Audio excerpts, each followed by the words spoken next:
So did this go pretty much as you designed it? Yeah, yeah. I mean, what a defensive struggle, huh?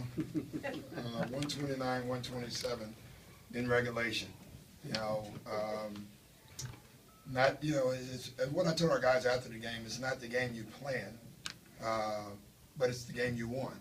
And you found a way to win the game. You know, I thought we were coming apart right before halftime.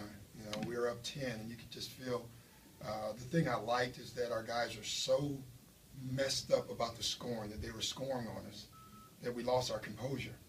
That's a great sign of a team that wants to be a great defensive team, you know, as crazy as that sounds.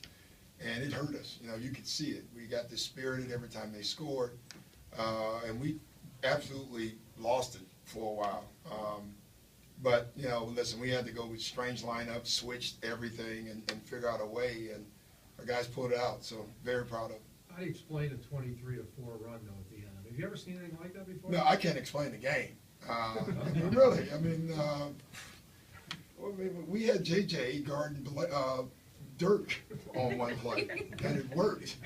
You know, so I can't explain that game. That was one of those games where you just threw the kitchen sink and you just tried everything. We were making shots, they were making shots, and then, you know, we ended up making enough to win. You guys got a couple stops, though, too. Yeah, 11-0, I think, down the stretch, if my math is almost right. You know, I think it was 11-0 run or something like that down the stretch. So we had to get stops, and we got it. We switched everything, which we never do, and we did a pretty good job of it. So, you know, that was Ty Lue defensively. I just thought he kept going to me saying, let's try this, and I got to the point, and I just started saying, okay. You know, because nothing else is working. Were you confused about them resetting the shot clock with 40 seconds No, it was to the go? right call, because whenever you And then go they out. took a quick shot. Yeah, well, I enjoyed that. Yeah, I was going to say. I will say that. But whenever you save the ball, that means you have control of the ball, which I don't agree with, Right. but that's the rule. If you save it, that means you have control. It's automatic reset. So Doc, he who loses control loses. You lost control early, but the Mavericks were out of control late. How did you guys keep the composure? You know, really it's Blake, honestly, because he was taking the shots. You know, you think about it. Blake was taking some shots out there tonight, and, you know, the old Blake may have responded. Tonight, he just took it and went up to the free throw line and made the free throws. You know, what's the old saying, he who angers you owns you? I thought you would like that. I do. Yeah, well, there's some truth to that, you know. And tonight, Blake kept his cool and angered others, and that's good. Doc, it does seem like guys are really targeting Blake in these games. How are you handling that with him, and what's your approach on it? You can write that. I can't say anything about that, but I don't handle it. I want to handle Blake. You know, I don't care about what they're doing. I just want to win the game. And if that's what teams want to do, then that's what they're going to do. Our job is to keep him functioning and moving forward. You know, and I think he's doing a very good job of that. Dominic, can you talk about as far as the step-up performance by Matt? Matt was huge. Matt was huge. You know, he's been through a lot this year. He's been injured, come back, gets injured. It's tough to get his rhythm. And you can see once he got it going tonight, you know, it was big for us. Even Jamal, like tonight, I thought was a great night for Jamal because he struggled for 3.5 quarters. But the last 6 minutes, you know, we're sitting there trying to decide that we take him out or someone else out. My thought was, that's Jamal Crawford. I'm going to keep him in because at some point he's going to turn into Jamal Crawford. And at the end of the game, he did. How do you see what you guys did in the paint tonight, as far as you were out rebounded, they were getting the points in the paint? Oh, well, that's awful on our part. I mean, listen, they had 5 free throw rebounds in the first quarter.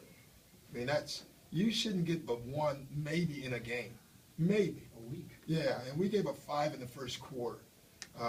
So, you know, that the film will be better to watch because we won, but then those are the things that'll drive you crazy on our 5-hour flight tomorrow. What are the things about what the are the defense things you on Dirk? I think he had about 4 attempts. Yeah, he missed shots, number one.